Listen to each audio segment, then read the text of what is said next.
குபேரரின் கர்வம். செல்வத்தின் அதிபதி குபேரன் தன் பொக்கிஷங்களை பார்த்து, இந்த உலகில் மிஞ்ச எவருமில்லை.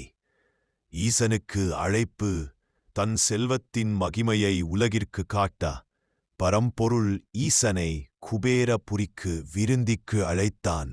நாம் வர இயலாது, எங்கள் மகன் விநாயகரை உபசரி என்று கூறினார்கள். விநாயகரின் பசி. விநாயகர் வந்தார். ஒரு தட்டு, 2 தட்டு, மாளிகையிலிருந்த அத்தனை உணவையும் உண்டார்.